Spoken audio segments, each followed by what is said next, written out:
we get into it, for those of you watching on YouTube, please subscribe to the channel, like the video, and share if you can. Drop your comments down below as well. All the engagement we do interact with. So yeah, really appreciate the engagement as much as possible. Helps with the algorithms. And for those of you listening on Spotify, Apple, any of the other audio podcasting platforms, please follow, give us a 5-star review or any review if you can. All of that also helps getting the podcast out there as well. But let's quickly get into, for both teams, we'll quickly wrap up and do some very brief analysis of obviously the European games that we had during last week. United went away to Porto. Arsenal welcomed PSG at the carpet. We'll start with the United game first. 3-3. Wow, I mean that was a throwback to last season. United in the Champions League type game. And to be honest, if you look at the teams, don't get me wrong, we're absolute right now, and Porto are definitely not as good as last season. But if you looked at the names, you'd say it was probably a Champions League caliber game. So I guess we shouldn't have been shocked from that perspective to see the crazy match that we did see. But yeah, finished 3-3. United were 2-0 up in I think 25 minutes or 20 minutes or something like that. Rashford and Højlund scoring. Both goals were blunders by Diogo Costa, who, interestingly, I'd started a United game on FM recently, and I'd iced out Onana, and went and bought Diogo Costa, and then literally that same day he dropped 2 massive clangers against United. And funnily enough, on the British commentary as well, I can't remember who it was completely singing Diogo Costa's praises, saying he's one of the best goalies in the world, etc. And then he dropped 2 clangers. So yeah, we were 2-0 up after 25 minutes. Porto pull one back. I think like in the latter part of the first half, it was coming, to be honest. They were chucking balls into the box. De Ligt and Martinez looked shaky from the first minute against that Omorodyon Don, who's come out of nowhere and looks like a bloody Drogba regen. But yeah, he was bossing both of them. And yeah, they get a goal. I think it's from Mazraoui. He tries to head it clear, but heads it to Onana. Onana saves it. And then I think it's Pepe jumps in, not the old defending Pepe, but their attacking midfielder Pepe jumps in. Yeah, right wing Pepe. Comes in and scores. Then they equalise. Omorodyon stoops over De Ligt, again, beaten in the air, poor. It's pretty central, though. So I don't know. Maybe it's De Gea's 2 penalty saves fresh in my mind, but I'm always looking at Onana with like shots that are relatively close to his body, as to why he didn't save it. But maybe it was too hard and it went in. 2-2 at half time. You'd hope Ten Hag's going to give him a bit of the hairdryer at half time already, considering all the rumours around Porto and Villa being his make or break matches. We literally come out second half. Omorodyon scores like literally within 5 or 10 minutes of the restart. 3-2 down. It's not looking good, bruv. And then Bruno decides to go and get sent off again. 2 matches in a row, and this one definitely won't get rescinded because 2 high boots. It's ridiculous to do it once in a game, but is stupid enough because I feel like there's a bit of a zero tolerance policy for that kind of stuff in it. So even if you don't make contact, pretty much refs are on your ass. But he did it twice. Yeah. The second one was a bit harsher because I think he was really like, I think it's Garnacho puts in quite an inviting ball into the area between the defence and goalie, and I feel like it's understandable why he goes for it, but it's just going with a high boot is stupid. So he's off. We're struggling with 10 men. Bring on Slabhead. Bit of a Route 1 football out the Arsenal, Bolton, Stoke playbook, and Ericsson swings in a corner. Maguire, what a header, to be honest. It was a great header. He completely dominates their defender who's trying to block him, and it ends 3-3. So yeah, man.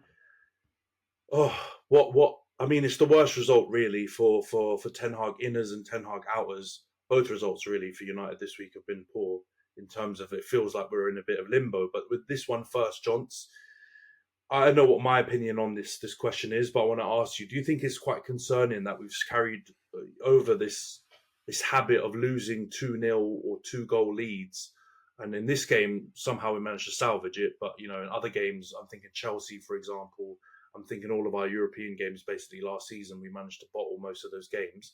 Do you think it's concerning Yeah. we're still doing that now, even though Ten Hag got all of his guys in?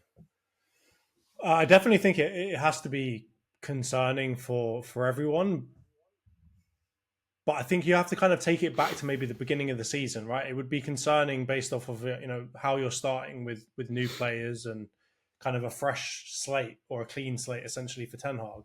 But I think it's not as concerning based off of what's been happening to you recently, and the way that you've been getting pumped um, relatively frequently, like the Tottenham loss, etc. But I just think I almost feel like the 2-0 lead, as you said, you didn't really deserve it necessarily. I feel like it was kind of not handed to you, but it was definitely like they gave you a good chance to go 2-0 up. And I think a smarter team, a team that's a bit, it's got a bit wilier, got something about them with maybe a better manager. I think a better team just sees that out. Maybe they concede one goal, maybe they go and get another, but they don't go and bloody let in essentially 3 goals unanswered to go 3-2 down. So that has to be concerning just as a football club in general. Like even taking out the fact that you're Man United, it has to be concerning that you can't hold on to a lead. But at the same time, it's kind of like a match of two halves, like because you've also got to be somewhat proud that you went and got a last minute winner essentially, from big old Slabhead.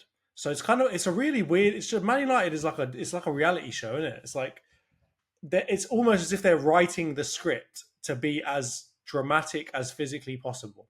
Because that game, you could probably take positives and negatives out of it, right? Like 2 quick goals, you've not really been able to score too much in general. To go and do that to Porto, like we struggled to do that last year against them, right? They were really difficult to break down. You managed to get 2 goals immediately in somewhat of a drought. That's great. Then your falls out and you let 3 goals in. Bruno gets sent off. That's horrible. But then you go and get a last minute winner. It's like a game of honestly, it's like a Hollywood movie being written in front of our eyes. Like there could be, Bruce Willis's bloody Ten Hag, um, in the future because this is mental how this is going down. Yeah, I mean, it's such a weird, like we got such a weird juxtaposition between Man United in Europe and Man United in the league. Like we can't seem to score a goal to save our lives in the league, and we're relatively miserly when it comes to the defense. We haven't conceded loads of goals. I mean, most of the goals we conceded come in 2 games, right? Liverpool and Spurs. But we've actually got the most clean sheets, weirdly enough, in the league. So it's not like the defense is a huge issue, but it's like flips on its head in Europe. Suddenly we can score. Although I do agree with you, like obviously Porto kind of played a big role in 2 of our 3 goals, but still we showed some sort of cutthroat, cutting edge when it came to our attacking in Europe, and but we just struggled defensively, and it's just like I don't know, man. It's such a roller coaster ride to be a United fan at the moment because yeah, it's just you're constantly flipping between shocking defeats, um, bottle job draws or defeats, like kind of unexpected victories, board draws. Like we've got pretty much the full. Apart from comfortable win, it's probably the only one that we don't have in our wheel book at the moment. Yeah, it's just a nightmare. So yeah, personally speaking, as a United fan, I do think it's concerning to lose these 2-0 leads because it was something that was so uncharacteristic for United, right? Like we've obviously lost games, we've been pumped a bunch of times under Fergie, under other managers, and I think that's most managers and teams can probably say that's happened to them. But the one thing that I can't remember in my lifetime as a United fan is us throwing away leads regularly, bottling games. Yeah. Like that's never been something I've kind of attached to us until this. It's not even the whole of Ten Hag's reign, but really until the last like 12 months. It's just literally just all collapsed. And there's been a couple of interesting incidents. Obviously, we'll touch on them more. More of them happen in the Villa game. I'm thinking, the Ten Hag and Van Nistelrooy little spat. There's a clip of Rashford saying he's gone mad when he comes off the pitch. there's a couple of things brewing. Obviously, it makes sense. We're such a shambles on the pitch. There's obviously got to be something going on. But yeah, the bottling leads and almost losing games and all this kind of stuff. It's probably the thing that hurts me the most, because it's just such a yellow belly type sign of behaviour that I can't recognise from the team. But And it's I, obviously I agree with you. It's something that Man United have never really been known for, particularly under Fergie. Obviously, right? You've always been known for being the one that does it to somebody else, maybe, right? Like if anything, you were mentality monsters. And even when you weren't playing well, and maybe you go down a lead, you find a way to get yourself back into it. And it was never the opposite way around. You were almost never letting leads go, right? Like there were tight games where you might be winning and then you end up losing, but you never were like coasting 2 goals up and then lose or draw 3-3. Like Fergie would have been throwing bloody boots, hair dryers, whatever at every single one of the players on that pitch if they had done that. And I could see him bloody getting rid of all of them at the exact same time if that were to happen. yeah, So the fact that like Ten Hag, I don't want to go too much like onto him, but I do think that one of the keys of a manager is to set the tone and to set the expectations and essentially to follow through on them, right? Like to punish or praise when the team does what you want them to do or doesn't do what you want them to do. And it just feels like it happens too frequently, right?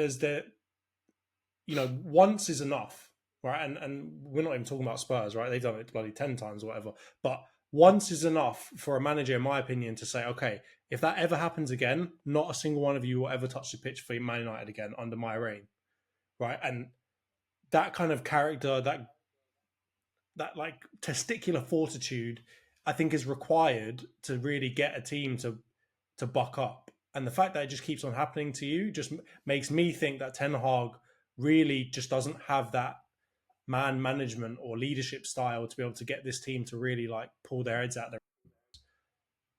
yeah, I agree, man. And I think it's not on the agenda today, but obviously maybe we can talk about it next week. Or we could just discuss it now if you want. But obviously, I think Benny McCarthy, Safa Yeah. legend, by the way, love a bit of Benny McCarthy. What a G. Um, Very underrated as well, actually. Just a quick diversion. I was looking at stats the other day, and at Blackburn, he banged, man. He was like one season, he was like almost top scorer in the league. So, he did it for Porto, he did it for Blackburn, but yeah, really good player. Obviously, he was on our coaching staff in the first 2 seasons of Ten Hag's reign. Yeah. He's been speaking to some South African podcast, I think, or some sports show, and he's been kind of spilling the beans on a bunch of stuff. And he kind of mentioned the fact that tactically, Ten Hag is top. Yeah. He knows his stuff, but when it comes to the passion and like the human element of being a manager, and this ties into the thing you just talked about, man management, he doesn't have it. Which obviously his NDA's obviously run out now, so he's able to chat this much, right? But I mean, it doesn't take a genius or like someone who's like a doctor in or an expert in reading, body language to understand that he's not someone that inspires. Like when you hear him talk, he's funny sometimes, and he's sometimes super candid and honest. But that passion, that belief that I think a lot of young players and just generally players, I think in the locker rooms in the change rooms need to be able to perform at the highest level, a la Jurgen Klopp, right? Like he doesn't have that. He may have all the tactics to out tactic everyone, but when it comes to the inspirational, the motivational stuff, I just don't think he's got it, man. And unfortunately, this generation of players needs that. And I would also Yeah. argue that at some of the big clubs, especially the ones that have like this romantic history, right? And have gone through so much. I think Liverpool and United are quite similar in that sense, I guess, because of some of the tragedies and stuff. Like, I feel like you almost can't take that role without having that. Like, and I've heard people talk about even Mourinho, even though people talk rubbish on his name these days. It was quite obvious that he had that in abundance, even if he was a maniac. Like one of the things he had was the fact that he could just get a lot of people on side. Like I think he obviously got that wrong at a bunch of different times, and maybe he stepped out of line with certain players. But I was even hearing Phil Jones talk about him, and because I think he was on Rio's pod, and he was talking about how he wanted to run through brick walls for him, and that was even after he'd like hammered him in front of loads of other players and criticized him and stuff. So yeah, I think you've got to have that. And I think when we move on from Ten Hag, because I think it's definitely now a when, not an if, right? I think that next manager has to have that. He has to have that. I think that's even a prerequisite over being some sort of tactical pep, genius. Um, Mm. I think that's something you've got to have. And so anyway, yeah, I think it's a big reflection on the manager when you have this kind of pattern happening constantly, right? I think you can't constantly only blame the players because the manager has to instill something in them to help them avoid this, and he hasn't, obviously. The Yeah. last thing quickly, these back-to-back draws because of this new format. Do you think we're in trouble for qualifying top eight? Because obviously, If if you you sit finish ninth, 21st. yeah, I mean that sounds horrible, but there's like 32 teams, right? No, of 34 course. teams. Yeah. Um, but like the problem I have is if we finish ninth to 20, whatever the number is, we've got an extra 2 games. Yeah. So my thing is, I don't think we're in jeopardy yet, and I would say the Porto game was always one earmarked as being a tricky one. But it's more Mm. like the 20 draw at home has screwed us a bit because if we were sitting on 4 points, Yeah. I think that's probably where we should be or where I would be comfortable with because we've still got to go away to Fenerbahce, which is going to be hard. I think we've got a couple Yeah. of other difficult games. So, but anyway, do you think? Surely you're not going to be shameless and say we're in trouble, but I think we've still got time to claw it back, right? You've got time to claw it back, but the issue that you've got is that obviously at this point in time with only 2 games played, people aren't too far away from each other. But if you continue this performance, I think if you don't get 2 wins out of the next 2, you're almost guaranteed not to be in the top 8. And Mm. I this is my worry is that like well, not even my worry, but this would be my worry if I was a Man United fan. You kind of need to, like with this format, you really need to get off to a good start and try and Yeah, get some separation between yourself and like kind of the mid-ish teams that are going to be fighting each other and going to have hard draws. And obviously you've got some difficult games to come. Like obviously Fenerbahce is not going to be an easy one, but I also think there are some pretty tough away days that you've got coming up as well. I'm just looking through some of them, and it's not. It doesn't, in my opinion, like I think you've got to play Thessaloniki, but that's at home. I think you need to get 3 points there. Honestly, I think you need to get 3 points from the Fenerbahce game. Even if you don't, you still have a chance, obviously, because you've got to play like Bodo Glimt at home, and then you've got like Victoria Plitzen, which is going to be away, which is not going to be an easy game. So I just think you need to do the next 2 games that you play need to be you need to win. Doing that puts you oh back in man. contention for top 8, and I think you'll if you get it in the next 2, if you get 6 points out of 6 in the next 2 games, I think you will be kind of a shoe in to get that. But if you Yeah. draw, if you lose those games, you're going to be in trouble, man, and you may as well just get yourself ready for those 2 extra playoff games.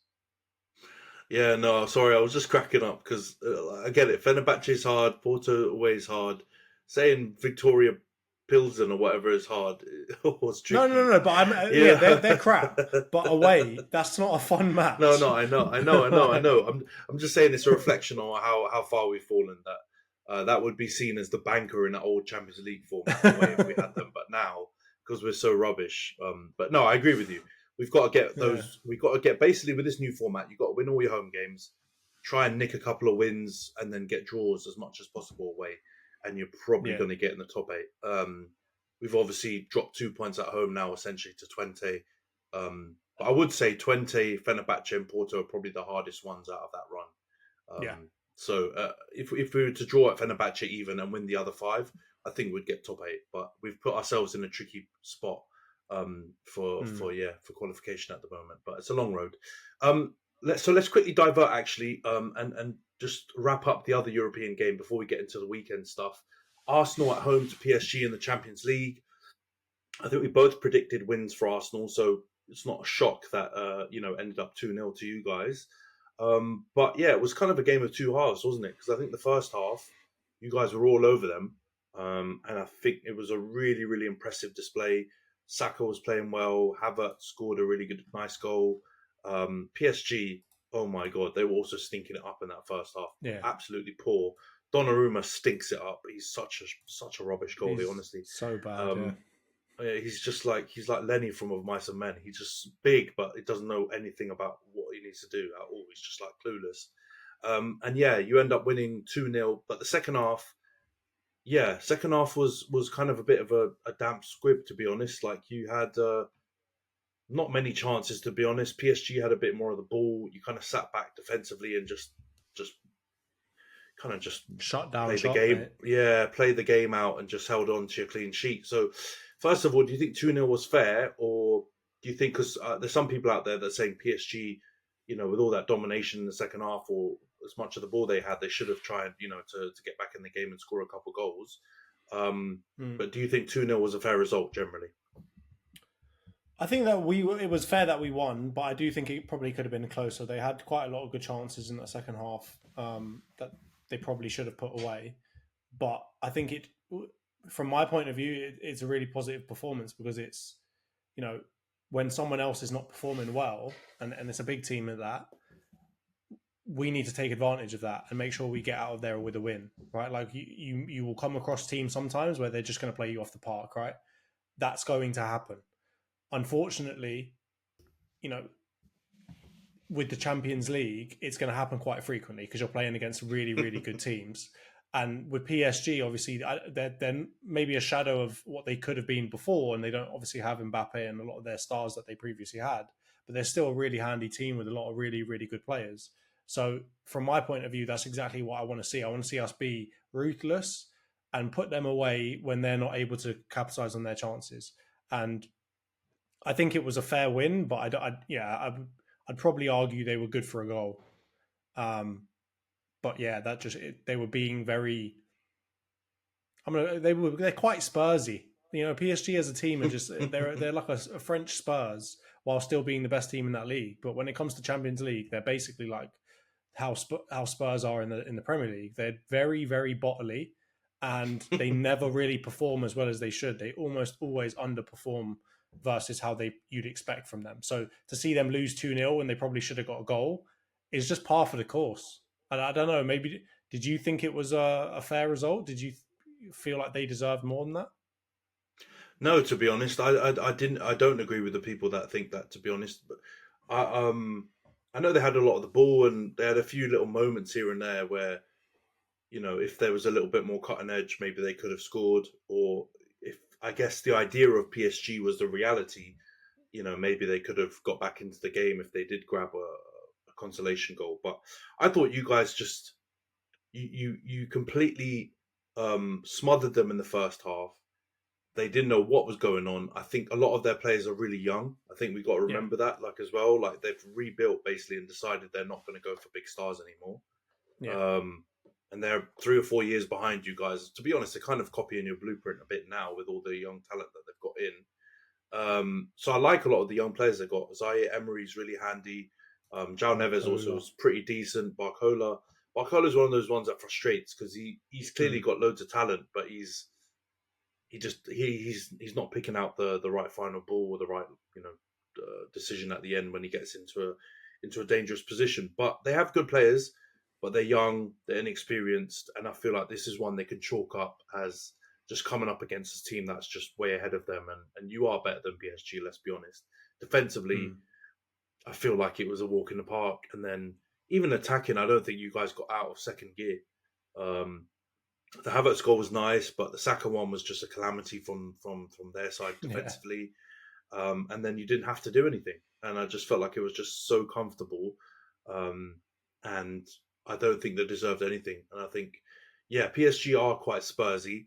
I feel like it's probably a bit harsh on this current crop of players because they're all really young but they are taking on the history of the history PSG of the right Tottenham. Now. Yeah, it's the history of the Paris Saint-Germain. Yeah. So maybe they'll get infected by it because they are big bottle jobs, especially in the Champions League. But personally, I hope they don't because I quite like a lot of their players. But I don't particularly love that club in general, and they've taken quite a few snaky players from us. So I don't rate them too much. In terms of the second half display, though, this should be an easy one because I don't think it's got too much weight. But there's some people that obviously think Arsenal are an ultra defensive team at the moment. So the second half, you guys sitting back and just kind of just holding out for the 2-0 win. Do you understand why some people were maybe kind of a bit disappointed that you guys didn't go out and put them to the sword, or are you happy that you're able to just? It's like, is it a sign of your development that you can just hold tight after a 2-0, first half and feel comfortable beating a team of the caliber of PSG? I mean, I understand why people might be frustrated because I don't think they're necessarily saying that we're ultra defensive. I think what they're saying is that our attack is poor, right? Or we're not able to capitalize as much as we were previously. Because one of the biggest things about us was that like we were pretty balanced, right? Like we were good defensively, but we were also good attacking. And obviously, with some of the issues that we've had, Martin Odegaard being out, some of the changes that he's made to the team have made us kind of maybe not as fluid going forward. And as a result, we probably sit on the ball a bit less. We let them sit on the ball a bit more, but we are defensively so solid that we're able to kind of just soak up pressure and deal with it. And so it feels like I'm sure to a lot of people that we are ultra defensive now, but I don't think that's necessarily the case. I just think that our attack is making our defense look so much better because sometimes our attack is a bit one dimensional, and particularly without Odegaard and without some of our players really like firing. If you think of like Martinelli's hasn't been up until recently firing. Saka has had maybe not a down period, but kind of a quiet period of just like putting in work, but nothing like flashy happening. Obviously, Havertz he's a steady 7 every game, but he's not going to give you like a 10 out of 10, like a Cole Palmer-esque type of performance where he's going to slap in 4 goals. So from that point of view, our attack doesn't look as impressive, I think, as maybe as it looked when Saka and Martinelli and Odegaard were banging goals in for us. So people mistake that to mean that we're being ultra defensive. But I think they should be proud of it. Because imagine if we weren't good defensively right now, we'd be getting into shootouts with teams with an attack that is questionable against good defenses. So from my point of view, like I'm thanking my lucky stars that we've got such a good defense right now. And I think that is going to be a difference maker to us, because in previous seasons gone by, when we had bloody Rob Holding to come in or whoever else coming in, Zinchenko on the left hand side, you would be worried. Like if we weren't firing on the attack, our defense was not going to keep us in games necessarily, and was going to actively, in the case of the Liverpool game last season, or sorry, the season before last, will actively work against you. And so, from my point of view, I'm very happy with it. I think it shows a sign of development as a club. It also shows, from my point of view, that Arteta is a very pragmatic manager. I think defense is not sexy, but it wins you. Like many people have said, it wins you leagues. And I think, from our point of view, it's not. I'm not even gonna. I don't mean this as a shot, but if you look at like the Liverpool team that under Jurgen Klopp, they relied very heavily, in my opinion, on star performances across that defense. Right, they had the likes of Virgil van Dijk who'd get them out of trouble. Obviously, Matip was good, but he wasn't like, in my opinion, he wasn't a world beater. They had, attacking wing backs essentially that were just banging goals in and getting assists for fun. But I think it was more down to the individual players as to how well that defense worked, right? And like, think of Alisson saving their constantly. From my point of view, I think Arteta has done something different here, where I feel like our defense is more system based. I do think Saliba and Gabriel are very good, but I think you've seen with Gabriel at the very least, if the system ain't good, he has the potential to be a bozo and to do bozo like things, right? And even Saliba, he can get rinsed every now and then as well. We've seen it happen a couple of seasons ago, last season even as well. So the fact that that is not happening, and the fact that Ben White, Jurriën Timber, Calafiori, even though Calafiori is looking like he might get rinsed every now and then, the system is pulling them out of trouble. And so from my point of view, I've got so much respect for Arteta, for the fact that he's given so much credence to building a great defensive system. And he's so confident in it that he can literally say, hey, opposition, have the ball. Honestly, I don't even need it, and I will still beat you. And again, we're going to need that when it comes down to winning Premier Leagues, Champions Leagues, whatever we want to win in the future. We're going to need a really, really good defence. Because imagine if we get anywhere near the Champions League final, we've got to play bloody Real Madrid and they've got Mbappe, Vinny, and Rodrigo running at us. Like, if we had some of the the defenders that we had previously and some of the defensive system we had previously coming up against them, I'd literally not even want to watch the game before it's even started. At least with this team, I feel somewhat confident that we're not going to get absolutely rinsed. Again, clip me up if you have to, if that ever happens, if that ever comes true. But fingers crossed it doesn't. So, all in all, the people that are saying that we're ultra defensive, make up your mind, man. Like when we were stinking it up and Rob Holding was getting rinsed by bloody Haaland, everyone was saying, "What is this? We need better depth. We need a better defensive system. What's going on here? What's going on there?" We did go and do that, make up for a faltering attack, and now everyone's saying that we're ultra defensive. Like it just shows that football fans can't be pleased, right? Like you can't please everyone, and at the end of the day, all that matters is the result. Yeah, no, I get it, and I do agree with you. Generally speaking, I think everyone's aiming for a balanced attack and defense. That's like Nirvana, right? And I don't think many teams can achieve it. I think the thing that makes you look or people focus so much on the defense, I guess, is just because your attack hasn't been quite as fluid and as effective as you'd hope, especially compared to last season. But yeah, there are valid reasons why. Obviously, Odegaard being out being a big one. I think in the future, what this has taught you is that you might need to. You've either got to expedite and Waneri into the team and give him more chances, or you got to go and get someone who can deputise as effectively or as close as possible to Odegaard if he gets injured. Because injuries are going to happen, so you don't want your attack to just be like all on one player, really. Yeah. But yeah, no, I think it's just trying to find flaws and trying to pick holes at Arteta and the team, because you're doing well, and that's what comes with it. And I think we've talked about agendas.